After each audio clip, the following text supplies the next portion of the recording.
ಈ ಆಡಿಷನ್ಸ್ ನಡೆಯೋದೆಲ್ಲ ಕೆಲವೊಂದು ಸ್ವಲ್ಪ ಕನ್ಫ್ಯೂಷನ್ಸ್ ಇದೆ ಈಗ ಬರುವಂತಹ ಅಪ್ಕಮಿಂಗ್ ಸ್ಟಾರ್ಸ್ ಆಗಿರ್ಬೋದು ಅಥವಾ ಒಂದಷ್ಟು ಏನ್ ಸ್ಮಾಲ್ ಸ್ಕ್ರೀನ್ ಎಲ್ಲ ನೋಡ್ತಿರ್ತಾರಲ್ಲ ಅವ್ರಿಗೆ ಮೇನ್ ಕ್ಯಾರೆಕ್ಟರ್ಗೆಲ್ಲ ಆಲ್ರೆಡಿ ಮೊದಲೇ ಸೆಲೆಕ್ಟ್ ಆಗಿರ್ತಾರೆ. ಸೈಡ್ ಇವಾಗ ನೀವು ಹೇಳಿದ್ರಿ ಅಣ್ಣ ತಂಗಿ ಕ್ಯಾರೆಕ್ಟರ್ ಆಗಿರ್ಬೋದು ಅಥವಾ ಅತ್ತೆ ಮಾವ ಕ್ಯಾರೆಕ್ಟರ್ ಅಥವಾ ಸಣ್ಣ ಪುಟ್ಟ character 1 or 2 days friends character ಈ ತರದಕ್ಕೆ ಮಾತ್ರ ಆಡಿಷನ್ ಮಾಡ್ತಾರೆ ಅಂತ ಹೇಳ್ಬಿಟ್ಟು ಅದನ್ನ ಸುಳ್ಳು ಸರ್. ಏನ್ ಗೊತ್ತಾ, ಏನಾಗುತ್ತೆ ಅಂದ್ರೆ ಈಗ ಕೆಲವರು ಆಡಿಷನ್ಸ್ ಅಲ್ಲಿ ಪಾಸ್ ಆಗದೆ ಇರೋರು ಆತರ ಮಾತಾಡ್ತಾರೆ ಅಷ್ಟೇ. ಈಗ ನಾವು ಬಿಗಿನಿಂಗ್ ಡೇಸ್ ಅಲ್ಲಿ ಬಂದಾಗ ಸರ್ ನಮ್ಗೇನು ಬೇರೆ ಶಾರ್ಟ್ ಕಟ್ಸ್ ಇಲ್ವೇ ಇಲ್ಲ ಸರ್. ಈಗಾದ್ರೂ ಅಟ್ಲೀಸ್ಟ್ ಶಾರ್ಟ್ ಕಟ್ಸ್ ಇದೆ. ನಿನ್ ಇನ್ಸ್ಟಾಗ್ರಾಮ್ ಅಲ್ಲಿ ಏನೋ ಒಂದು ರೀಲ್ಸ್ ಮಾಡಿದ್ರೆ ಇನ್ಸ್ಟಾಗ್ರಾಮ್ ಅಲ್ಲಿ ನೀನೇನೋ ಆಕ್ಟ್ ಮಾಡಿದ್ರೆ ಅದನ್ನ ನೋಡ್ಬಿಟ್ಟು ಅಥವಾ ನೀನೇನೋ ಫೋಟೋಶೂಟ್ ಚೆನ್ನಾಗಿ ಮಾಡ್ಕೊಂಡಿದ್ರೆ ನೀನ್ ನೋಡಕ್ ಚೆನ್ನಾಗಿದ್ರೆ ಕರೆದ್ಬಿಟ್ಟು ಅವಕಾಶ ಕೊಡೋರು. ಅವಾಗೆಲ್ಲ ಎಲ್ಲಿದ್ದು ಏನು ಆಡಿಷನ್ಸ್ ಒಂದೇ ಶಾರ್ಟ್ ಕಟ್, ಇನ್ನೇನು ಇಲ್ಲ. ನೀನ್ ಲೊಕೇಶನ್ ಹೋಗ್ಬೇಕು, ಫೋಟೋ ಕೊಡ್ಬೇಕು, ಆಡಿಷನ್ಸ್ ಹೇಳ್ತಾರೆ, ಅಲ್ಲಿ ಪ್ರೂವ್ ಮಾಡ್ಕೋಬೇಕು. ನಾವೆಲ್ಲ ಆಡಿಷನ್ಸ್ ಅಲ್ಲೇ ಬಂದಿದ್ದು ಸರ್. ಆಮೇಲೆ ಫಸ್ಟ್ ಒಂದ್ 2 ಪ್ರಾಜೆಕ್ಟ್ ಮಾತ್ರ ನಿಮ್ಗೆ ಆಡಿಷನ್ಸ್ ಅಂತ ಬೇಕಾಗುತ್ತೆ. ನೀನ್ 2 ಪ್ರಾಜೆಕ್ಟ್ ಮಾಡಿದಾದ್ಮೇಲೆ ನೀನ್ ಮತ್ತೆ ಆಡಿಷನ್ಸ್ ಹೋಗ್ತಿದ್ಯಾ ಅಂದ್ರೆ ನೀನ್ ಆಕ್ಟಿಂಗ್ ಅಲ್ಲಿ ಕೊಡ್ತಾ ಇದೆ ಅಂತ ಅರ್ಥ. ಸಿಂಪಲ್. ನೀನು ಈಗ ಒಂದು ಹೀರೋ ಕ್ಯಾರೆಕ್ಟರ್ ಸೀರಿಯಲ್ ಅಥವಾ ಸಿನಿಮಾದಲ್ಲೋ ನಿಮ್ಗೆ ಕೊಟ್ರು ಅಂತ ಅನ್ಕೊಳ್ಳಿ. ಅದೊಂದು 1 ವರ್ಷನ 2 ವರ್ಷನ ಸೀರಿಯಲ್ ಓಡ್ತು ಅಂತ ಅನ್ಕೊಳ್ಳಿ. ನೀನ್ ಇಡೀ ಪ್ರಪಂಚಕ್ಕೆ ಪರಿಚಯ ಆಗಿರ್ತೀಯ ನೀನು. ಅದಾದ್ಮೇಲೆ ಮತ್ತೆ ನಿನ್ನ ಆಡಿಷನ್ ಕರೀತಿದ್ದಾರೆ ಅಂದ್ರೆ ನೀನೇನು ಪರ್ಫಾರ್ಮ್ ಮಾಡಿಲ್ಲ ಅಂತ ಅರ್ಥ, ನೀನ್ ರೀಚ್ ಆಗಿಲ್ಲ ಅಂತ ಅರ್ಥ. ಸಿಂಪಲ್, ವೆರಿ ಸಿಂಪಲ್ ಅಲ್ವಾ? ಹೌದು. ಬಟ್ ಏನಂದ್ರೆ ಇವಾಗ ರೋಡ್ಗೂ ಆಕ್ಟಿಂಗ್ ಕ್ಲಾಸ್ಗಳಂತ ಆಗಿದೆ. ರೋಡ್ಗೂ ಈಗ ಕ್ಯಾಸ್ಟಿಂಗ್ ಕೋಆರ್ಡಿನೇಟರ್ಸ್ ಅಂತ ಸುಮಾರು ಜನ ಬಂದಿದ್ದಾರೆ. ಅದ್ರಲ್ಲಿ ಪ್ರೊಫೆಷನ್ ಆಗಿರೋರು ಒಂದಷ್ಟು ಜನ ಇದ್ದಾರೆ. ಇನ್ ಕೆಲವ್ರು ಏನಂದ್ರೆ ಅಲ್ಲಿ ಮಿಸ್ಯೂಸ್ ಮಾಡ್ಕೊಳೋದು ಉಂಟು. ಸೊ ಆ ತರ ಎಲ್ಲೋ ರಾಂಗ್ ಪರ್ಸನ್ಸ್ ನ ಇವರು ಕಮಿಟ್ ಆಗಿರ್ತಾರೆ. ರಾಂಗ್ ಪರ್ಸನ್ಗೆ ಹೋಗ್ಬಿಟ್ಟು ಮಿಸ್ಲೀಡ್ ಆಗಿರುತ್ತೆ. ಈ ತರ ಮಿಸ್ಲೀಡ್ ಆಗಿರುತ್ತೆ ಬಿಟ್ರೆ ನಮ್ಗೆಲ್ಲ ಮಾಡ್ತಿದ್ದು ಯಾರಂದ್ರೆ ಡೈರೆಕ್ಟರ್ಗಳೇ ಆಡಿಷನ್ಸ್ ಮಾಡೋರು, ಪ್ರೊಡಕ್ಷನ್ ಹೌಸ್ಗಳೇ ಆಡಿಷನ್ಸ್ ಮಾಡೋರು. ಇವಾಗ ಏನಂದ್ರೆ ಈ ಕ್ಯಾಸ್ಟಿಂಗ್ ಕೋಆರ್ಡಿನೇಟರ್ಗಳಂತ ಇರುತ್ತೆ, ಅವ್ರು ಅಲ್ಲಿ ಹೋಗ್ಬೇಕು, ಅವ್ರ ಮುಖಾಂತರ ಇನ್ನೆಲ್ಲೋ ಪ್ರೊಡಕ್ಷನ್ ಹೋಗ್ಬೇಕು, ಈ ತರ ಏನೋ ವೇಗಳಿದೆ. ನಮ್ಗೆ ಅವಾಗ ಏನಿಲ್ಲ, ಶಾರ್ಟ್ ಕಟ್ ಇಲ್ಲ, ಡೈರೆಕ್ಟ್ ಒಂದೇ ಕೊಡು, ಪಾಸ್ ಆದ್ರೆ ಒಳಗಡೆ ಬಾ, ಇಲ್ಲಾದ್ರೆ ಹೋಗು ಅಂತ ಕಳ್ಸಿದವರು. ಐ ಥಿಂಕ್ ನಮ್ ಕೆರಿಯರ್ ನಮ್ಮ ಲೈಫಲ್ಲಿ ಆ ತರದೆಲ್ಲ ಏನಾಗಿಲ್ಲ. ಈಗ ಬರ್ತಿರೋ ಯಂಗ್ಸ್ಟರ್ಸ್ ಗೆ ಆ ತರ ಫೇಸ್ ಮಾಡ್ತಿದ್ರು ನನಗೆ ಗೊತ್ತಿಲ್ಲ. I don't know. ಈ ಕಾಸ್ಟಿಂಗ್ ಕೋಚ್ ಅದ್ರ ಬಗ್ಗೆ ಏನಾದ್ರು ನಿಮ್ಗೆ ಎಕ್ಸ್ಪೀರಿಯನ್ಸ್ ಸರ್? ಇಲ್ಲ ಸರ್, ಅವಾಗೆಲ್ಲ ಡೈರೆಕ್ಟ್ ತುಂಬಾ ಚೆನ್ನಾಗಿದೆ ಸರ್ ಇಂಡಸ್ಟ್ರಿ. ಇವಾಗ 14 ವರ್ಷದಿಂದ ನಾವ್ ಇದೀವಲ್ವಾ, ನಮ್ ದೇವ್ರೊಣಗ ಆ ತರದ್ದು ಯಾರಿಗೂ ಆ ಎಕ್ಸ್ಪೀರಿಯನ್ಸ್ ಆಗಿರ್ಬೋದು. ನಮ್ಗಂತೂ ಆ ತರದ ಎಕ್ಸ್ಪೀರಿಯನ್ಸ್ ಆಗಿದೆ. ಅಥವಾ ನಮ್ ಜೊತೆಲಿ ಇರೋರು ಯಾರು ನಮ್ಗೆ ಆ ತರ ಬಂದು ಹೇಳ್ಕೊಂಡಿಲ್ಲ. ಇದು ಮೋಸ್ಟ್ಲಿ ನಾವು ಬ್ಲೆಸ್ಡ್ ಅಂತ ಅನ್ಸುತ್ತೆ. ಏನು ಆಗದಿರೋದು ಗೊತ್ತಿಲ್ಲ. ಅಂದ್ರೆ ಐ ಮೀನ್ ಈಗ ಏನ್ ಗೊತ್ತಾ, ಏನೋ ಆಗಿರೋದಕ್ಕೆ ನ್ಯೂಸ್ ಮಾಡ್ತಿರೋದು, ನ್ಯೂಸ್ ಆಗಿರೋದ್ ವಿಷಯ. ಅವ್ರಿಗೆ ಆ ತರ ಎಕ್ಸ್ಪೀರಿಯನ್ಸ್ ಆಗಿರ್ಬೋದು. ಬಟ್ ನಮ್ಗಂತೂ ಎಲ್ಲ ಒಳ್ಳೊಳ್ಳೆ ಡೈರೆಕ್ಟರ್ಗಳು, ಒಳ್ಳೊಳ್ಳೆ ಪ್ರೊಡಕ್ಷನ್ ಹೌಸ್ಗಳು ನಮ್ಮನ್ನು ತುಂಬಾ ಚೆನ್ನಾಗಿ ಸಾಕೊಂಡು, ತುಂಬಾ ಚೆನ್ನಾಗಿ ಇದುವರೆಗೂ ಯಾರಿಗೂ ನಮ್ಗೆ ಮೋಸ ಮಾಡದಂಗೆ. ಸಿನಿಮಾಗಳಲ್ಲಿ ಕೆಲವೊಂದು ಆಗಿದೆ. ಸಿನಿಮಾಗಳಲ್ಲಿ ನಮ್ಗೆ ದುಡ್ಡು ಕೊಡದಲ್ಲೇ ಆಕ್ಟ್ ಮಾಡಿಸ್ಕೊಂಡು ಲಾಸ್ಟ್ ಕೊಡ್ತೀವಿ ಅಂತ ಹೇಳಿ ಕೈಯತ್ತು ಹೋಗಿರೋರು ಇದಾರೆ. ನಾನು ಇರುವಾಗ ಆಕ್ಟ್ ಮಾಡಿ ಸಿನಿಮಾದಲ್ಲೇ ಹ್ಯಾಂಗ್ ಮಾಡಿದಾರೆ ನಮ್ಗೆ. ಹೆಂಗ್ ಅನ್ಸುತ್ತೆ ಈ ತರದೆಲ್ಲ ನೆನ್ಸ್ಕೊಂಡಾಗ ಒಂದೊಂದ್ಸಲ? ಇಲ್ಲ, ನನ್ಗೆ ಅದೊಂದು ಬ್ಯಾಡ್ ಎಕ್ಸ್ಪೀರಿಯನ್ಸ್.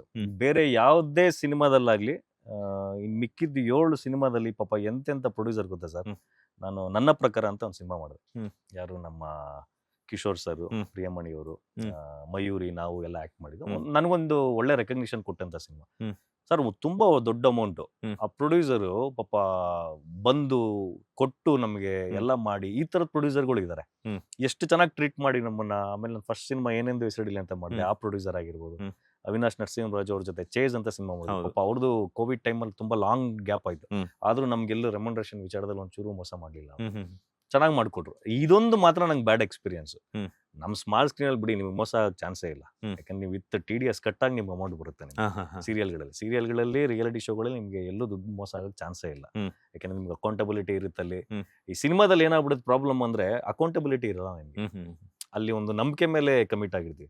ಸೀರಿಯಲ್ ಹಂಗಲ್ಲ, ಅಗ್ರಿಮೆಂಟ್ಸ್ ಗಳಾಗಿರ್ತೀವಿ. ನಮ್ದು ಇಷ್ಟು ಪೇಮೆಂಟ್ ಅಂತ ಮೆನ್ಷನ್ ಆಗಿರುತ್ತೆ. ನಮ್ದು ತಿಂಗಳಲ್ಲಿ ಇಷ್ಟು ದಿನ ಶೂಟ್ ಅಂತ ಮಾಡಿರ್ತೀವಿ. ಅವ್ರಿಗೆ ಲೆಕ್ಕ ಇರುತ್ತೆ. ಅದು ಬಂದೇ ಬರುತ್ತೆ ನಿಮ್ಗೆ. 1 or 2 months ಹಿಂದೆ ಮುಂದೆ ಆಗ್ಬೋದು. ಬಟ್ ನಿಮ್ಗೆ ಎಲ್ಲ ಕಂಪ್ಲೀಟ್ ಅಕೌಂಟಬಿಲಿಟಿ ಇರೋದ್ರಿಂದ ನಿಮ್ಗೆ ಸೀರಿಯಲ್ ಸ್ಮಾರ್ಟ್ ಸ್ಕ್ರೀನ್ ಎಲ್ಲೂ ಮೋಸ ಆಗಲ್ಲ. ನಿಮ್ಗೆ ಸಿನಿಮಾಗಳೇನಂದ್ರೆ, ಈಗ ಫಾರ್ ಎಕ್ಸಾಂಪಲ್ ನಾವೇನೋ ಒಂದು 5 ರೂಪಾಯಿ ಅಂತ ಒಪ್ಕೊಂಡಿರ್ತೀವಿ. ಅವ್ರೇನ್ ಮಾಡ್ತಾರೆ, ಕೆಲವು 2.5 ರೂಪಾಯಿ ಅಕೌಂಟ್ ಅಲ್ಲಿ ಕೊಡೋದು, 2.5 ರೂಪಾಯಿ ಕ್ಯಾಶ್ ಅಲ್ಲಿ ಕೊಡೋದು ಅಂತ ಮಾತಾಡ್ತಾರೆ. ಆ ಕ್ಯಾಶ್ ಅಲ್ಲಿ ಕೊಡೋದು ಅಷ್ಟೇ ಕತೆ ಹೋಯ್ತು. ಹಿಂಗೆ ಬರೀ ಅಕೌಂಟ್ ಏನ್ ಬಂದಿರುತ್ತೆ ಅಷ್ಟೇ. ಅಷ್ಟೇ. ಸೊ ತುಂಬಾ ಚೆನ್ನಾಗಿತ್ತು ನಿಮ್ಮ ಎಕ್ಸ್ಪೀರಿಯನ್ಸ್ ಎಲ್ಲಾನು ಕೂಡ. ಅಂದ್ರೆ ಲೈಕ್ ಏನಂತಂದ್ರೆ, ಈಗ ಬರ್ತಿರುವಂತ ಅಪ್ಕಮಿಂಗ್ ಸ್ಟಾರ್ಸ್ಗೆ ಲೈಕ್ ನಾನು ಏನಾದ್ರೂ ಮಾಡ್ಬೇಕು ಅನ್ನುವಂತ ಆಸೆ ಇಟ್ಕೊಂಡಿರುವಂತವ್ರಿಗೆ ಒಂದಷ್ಟು ಸಜೆಷನ್ಸ್ ನ ಕೊಟ್ರಿ. ಹಾಗೇನೆ ರೆಮ್ಯುನರೇಷನ್ ವಿಚಾರದಲ್ಲಿ ಹೆಂಗೆಲ್ಲ ಇರಬೇಕು, ಯಾವ ರೀತಿ ಮಾತಾಡ್ಕೊಂಡಿರ್ಬೇಕು ಅನ್ನುವಂತ ವಿಚಾರ ಕೊಟ್ರಿ. 14 ವರ್ಷಗಳ ಒಂದು ವನವಾಸದಲ್ಲಿ ಸೊ ಎಲ್ಲೋ ಒಂದ್ ಕಡೆ ಅನ್ಸುತ್ತಲ್ಲ ನಿಮ್ಗೂನು ಕೂಡ, ಇನ್ನೊಂದ್ ಸ್ವಲ್ಪ ನಾನು ಪುಷ್ ಆಗಿದ್ರೆ ಚೆನ್ನಾಗಿರ್ತಿತ್ತು, ಇನ್ನೊಂದ್ ಸ್ವಲ್ಪ ನಾನು ರೀಚ್ ಆಗಿದ್ರೆ ಚೆನ್ನಾಗಿರ್ತಿತ್ತು. ಅಲ್ಲ, ಇವಾಗ್ಲೂ ಅನ್ಸುತ್ತೆ ಸರ್. ಹ್ಮ್. ಇವಾಗ್ಲೂ ಕೆಲವೊಂದು ತುಂಬಾ ಬೇಜಾರಾಗುತ್ತೆ ಕೆಲವೊಂದ್ಸರಿ ನಮಗೆ. ಐ ಮೀನ್ ನಾವು ಆನೆಸ್ಟಾಗಿ ಕೆಲಸ ಮಾಡ್ತಾ ಇದೀವಿ, ಆನೆಸ್ಟಾಗಿ ನಮ್ಮ ಎಫರ್ಟ್ಗಳು ಹಾಕ್ತಾ ಇದೀವಿ, ನಮಗೇನು ಸಿಗಬೇಕು ಅದು ನಮಗೆ ಸಿಗ್ತಿಲ್ವಲ್ಲ, ಏನು ರೀಸನ್ನು? ಇವಾಗ್ಲೂ ಬೇಜಾರಾಗುತ್ತೆ. ಐ ಮೀನ್ ಕೆಲವೊಂದು ದೊಡ್ಡ ದೊಡ್ಡ ವೇದಿಕೆಗಳಾಗಿರ್ಬೋದು ಅಥವಾ ದೊಡ್ಡ ಪ್ರೊಡಕ್ಷನ್ ಸಿನಿಮಾಗಳಾಗಿರ್ಬೋದು. ಏನಾಗಿದೆ, ಈಗ ನಾನು ಮಾಡಿರೋ 8 ಸಿನಿಮಾಗಳು ಎಲ್ಲ ಹೊಸ ಪ್ರೊಡಕ್ಷನ್ಗಳು. ಒಂದು ಸಿನಿಮಾ ಮಾತ್ರ ನನ್ನ ಪ್ರಕಾರ ಅಂತ ಸಿನಿಮಾ ಮಾಡಿದ್ದು ರಿಪೀಟೆಡ್ ಪ್ರೊಡ್ಯೂಸರ್ ಬಿಟ್ರೆ ಎಲ್ಲ ಹೊಸ ಪ್ರೊಡ್ಯೂಸರ್ಗಳು. ಪ್ರಾಬ್ಲಮ್ ಇಲ್ಲಿ ಅಂದ್ರೆ ನಿಮಗೆ ಪ್ರೊಡಕ್ಷನ್ ಹೌಸು ಅಥವಾ ಪ್ರೊಡ್ಯೂಸರ್ ಸ್ಟ್ರಾಂಗ್ ಇಲ್ಲ ಅಂದ್ರೆ ನಿಮ್ಗೆ ಸಿನಿಮಾ ರೀಚ್ ಆಗಲ್ಲ. ಎಲ್ಲ ಒಂದ್ ಕಡೆ ನಮ್ದೆಲ್ಲ ಒಂದು ಟೀಮ್ ಅಂದ್ರೆ ಎಲ್ಲಾ ಕ್ವಾಲಿಟಿ ಸೇರ್ಕೋಬೇಕು. ನಮ್ಗೆ ಒಳ್ಳೆ ಡೈರೆಕ್ಟರ್ ಸಿಕ್ಕಿದ್ರೆ ಒಳ್ಳೆ ಪ್ರೊಡ್ಯೂಸರ್ ಸಿಗ್ತಿರ್ಲಿಲ್ಲ, ಒಳ್ಳೆ ಪ್ರೊಡ್ಯೂಸರ್ ಸಿಕ್ಕಿದ್ರೆ ಒಳ್ಳೆ ಡೈರೆಕ್ಟರ್ ಸಿಗ್ತಿರ್ಲಿಲ್ಲ. ಈ ತರ ಮಿಸ್ ಹೊಡಿತಾ ಇದೆ ಎಲ್ಲ ಕಡೆನು. ಐ ಮೀನ್ ಈಗ ಫಸ್ಟ್ ಸಿನಿಮಾ ನಾನು ಮಾಡಿದ್ದು ಟಾಪ್ ಮೋಸ್ಟ್ ಲಿರಿಸಿಸ್ಟ್ಗಳು, ಟಾಪ್ ಮೋಸ್ಟ್ ಸಿಂಗರ್ಗಳು. ಅಂದ್ರೆ ಆ ಆಲ್ಬಮ್ ಏನಾದ್ರು ಯಾರಾದ್ರೂ ಬೇರೆ 2-3 ಸಿನಿಮಾ ಮಾಡಿರೋ ಹೀರೋಗೋ ಅಥವಾ ಯಾವ್ದಾದ್ರು ನಮ್ ಗಣೇಶ್ ಸರ್ಗೆ ಆ ಸಿನಿಮಾ ಸಿಕ್ಬಿಟ್ಟಿದ್ರೆ, ಐ ಥಿಂಕ್ ಹಾಡ್ಗಳು ಸಿಕ್ಬಿಟ್ಟಿದ್ರೆ ಆ ಸಿನಿಮಾ ಹಾಡುಗಳು ಆ ಆಲ್ಬಮ್ ಅಲ್ಲೇ ಕ್ರೋರ್ಸ್ ಟುಗೆದರ್ ಬಿಸ್ನೆಸ್ ಆಗ್ಬಿಟ್ಟಿರೋದು ಅವಾಗ. 2016ರಲ್ಲಿ ಒಂದೊಂದು ಸಿನಿಮಾ ರಿಲೀಸ್ ಆಯ್ತು ಸರ್. ಶಂಕರ್ ಮಹಾದೇವ್ ಅವರು, ಅರ್ಮನ್ ಮಲಿಕ್ ಅವರು, ಪಲಕ್ ಮಂಚಲ್ ಅವರು, ನಮ್ಮ ಡೈರೆಕ್ಟರ್ ಪ್ರೇಮ್ ಅವರು, ಇವರೆಲ್ಲ ಹಾಡಿದಾರೆ ನಮ್ಮ ಸಿನಿಮಾ. ಆಮೇಲೆ ಜಯಂತ್ ಕಾಯ್ಕಿಣಿ ಅವರು, ಕವಿರಾಜ್ ಸರ್, ನಾಗೇಂದ್ರ ಪ್ರಸಾದ್ ಅವರು ಲಿರಿಕ್ಸ್ ರೈಟರ್ಗಳು. ಇವತ್ತಿಗೂ ಒಂದು ಸಾಂಗು ಪ್ಯಾಥ ಸಾಂಗ್ ಶಂಕರ್ ಮಹಾದೇವ್ ಸರ್ ಹಾಡಿದ್ದಾರೆ. ಯಾರಿಗೆ ಯಾರು ಇಂತ ಮೇಲಿರೋ ಭಗವಂತ ಮೊದಲೇನೆ ಗೀಜಿ ಬಿಡುವ ಸರ್. ತುಂಬಾ ದೊಡ್ಡ ವೈರಲ್ ಆ ಸಾಂಗು. ಆ ಸಾಂಗ್ ಹೀರೋ ಯಾರು, ಆ ಸಿನಿಮಾ ಯಾವ್ದು ಅಂತ ಗೊತ್ತಿಲ್ಲ ಜನಕ್ಕೆ, ಬಟ್ ಲಕ್ಷಾಂತರ ರೀಲ್ಸ್ ಆಗಿದೆ ಆ ಸಾಂಗು. ಸೊ ಹಿಂಗೆ ಪ್ರಾಬ್ಲಮ್ ಏನಾಯ್ತಂದ್ರೆ, ಪಾಪ ಅವರು ಗುಲ್ಬರ್ಗದವ್ರು ಪ್ರೊಡ್ಯೂಸರ್, ನಾನು ಕೂಡ ಹೊಸಬ ಅವಾಗ. ನನಗೂ ತುಂಬಾ ವೈಡ್ ಪರಿಚಯಗಳಾಗ್ಲಿ ಇನ್ನೊಂದಾಗ್ಲಿ ಮತ್ತೊಂದಾಗ್ಲಿ ಇರಲಿಲ್ಲ. ಸಿನಿಮಾ ಚೆನ್ನಾಗಿ ಮಾಡಿದ್ದಾರೆ, ಪ್ರಚಾರ ಹೆಂಗ್ ಮಾಡೋದು ಅಂತ ಗೊತ್ತಾಗ್ಲಿಲ್ಲ ಅವ್ರಿಗೆ ಅವಾಗ. ಡೈರೆಕ್ಟರ್ಗೂ ಕೂಡ ಫಸ್ಟ್ ಟೈಮ್ ಸಿನಿಮಾ ಅದು. ಒಂದು ಒಳ್ಳೆ ಸಿನಿಮಾನ ರೀಚ್ ಮಾಡ್ಸೋದು ನಮ್ಗೆ ಯಾರಿಗೂ ಗೊತ್ತಾಗ್ಲಿಲ್ಲ ಅವಾಗ. ಅದೇ ಏನಾದ್ರು ಬೇರೆ ದೊಡ್ಡ ಪ್ರೊಡಕ್ಷನ್ ಅವ್ರಿಗೆ ಸಿಕ್ಬಿಟ್ಟಿದ್ರೆ ಐ ಥಿಂಕ್ ಅವಾಗ್ಲೇನೆ ನಾನು ಒಂದು ಟಾಪ್ ಮೋಸ್ಟ್ ಹೀರೋಸ್ಗಳು ಏನಿರ್ತಾರೆ ಅದಕ್ಕೆ ಹೋಗಿ ನಿಂತ್ಕೊಂತಿದ್ದೆ ನಾನು. ಈ ತರ ಎಲ್ಲ ಮಿಸ್ಪ್ಲೇಸ್ಗಳು. ಇವಾಗ್ಲೂ ಎಷ್ಟು ಬೇಜಾರಾಗುತ್ತೆ ಅಂದ್ರೆ, ಐ ಮೀನ್ ಈಗ ನಮ್ಮ ಜೊತೆಲಿ ಇದ್ದವರು, ನಮ್ಮ ಹಿಂದೆ ಇದ್ದವರೆಲ್ಲ ಒಳ್ಳೊಳ್ಳೆ ಪ್ರೊಡಕ್ಷನ್ ಇನ್ನೊಂದು ಮತ್ತೊಂದು ಮಾಡ್ಕೊಂಡು ಹೋಗ್ತಾರೆ. ಬಟ್ ಎಲ್ಲೋ ಒಂದ್ ಕಡೆ ಪದ್ಧತಿ ನಮ್ದು. ನಾನು ಫಸ್ಟ್ ಸಿನಿಮಾ ಲೀಡ್ ಆಗಿ ಮಾಡಿದ್ದು ದರ್ಶನ್ ಸರ್ ಅವರು ಪ್ರೊಡ್ಯೂಸ್ ಮಾಡಿದ ಸಿನಿಮಾ ಮದುವೆಯ ಮಮತೆಯ ಕರೆಯೋಲೆ ಅಂತ ಒಂದು ಸಿನಿಮಾ ಬಂತು ಗೊತ್ತಾ. Kaviraj sir director, Darshan sir producer. ಅದರಲ್ಲಿ ಅವತ್ತು ಇಂಡಸ್ಟ್ರಿ ಎಷ್ಟು ಬ್ಯೂಟಿ ಇದ್ದು ಗೊತ್ತಾ ಸರ್. ಒಂದು ಸಿನಿಮಾ ಅಂದ್ರೆ ಓಕೆ, ಹೊಸೊಬ್ರಿಗೆ ಸಿನಿಮಾ ಮಾಡ್ತಿದೀವಿ ಅಂದ್ರೆ ಒಂದು ಆಡಿಷನ್ಸ್ ಅಂತ ಮಾಡೋರು. ಆಡಿಷನ್ ಅಲ್ಲಿ ಜೆನ್ಯೂನ್ ಯಾರಿಗೆ ಪರ್ಫಾರ್ಮ್ ಮಾಡೋ ಟ್ಯಾಲೆಂಟ್ ಇದೆ ಅವ್ರನ್ನ ಕರೆದು ಲೀಡ್ ಕ್ಯಾರೆಕ್ಟರ್ಗಳು ಕೊಡೋರು. ಇವಾಗ ಎಲ್ಲ ಆಗ್ತಿದೆ ನಿಮ್ಗೆ ಆ ಥರದ ಸಿನಿಮಾಗಳು, ಅವ್ರದೇ ತಂಡಗಳು. ಅಂದ್ರೆ ಫಾರ್ ಎಕ್ಸಾಂಪಲ್ ಯಾರೋ ಒಬ್ರು ಪ್ರೊಡ್ಯೂಸರ್ಗಳು ಬಂದು ಒಂದು ಸಿನಿಮಾ ಮಾಡಬೇಕು ಅಂದ್ರೆ ದೊಡ್ಡ ಫ್ಯಾಮಿಲಿ ಬ್ಯಾಕ್ ಡ್ರಾಪ್ ಇರೋಂತ ಹೀರೋಯಿನ್ಗಳನ್ನ ಹಾಕಂತಾರೆ. ಇಲ್ಲ ಅವರೇ ಪ್ರೊಡ್ಯೂಸ್ ಮಾಡ್ತಿದ್ದಾರೆ, ಯಾರನ್ನ ಹಾಕಪ್ಪ ನಮ್ಮ ಸರ್ಕಲ್ ಯಾರೋ ಇದ್ದಾರೆ ಅವ್ರನ್ನ ಹಾಕೋಣ ಅಂತ ಮಾಡ್ತಾರೆ.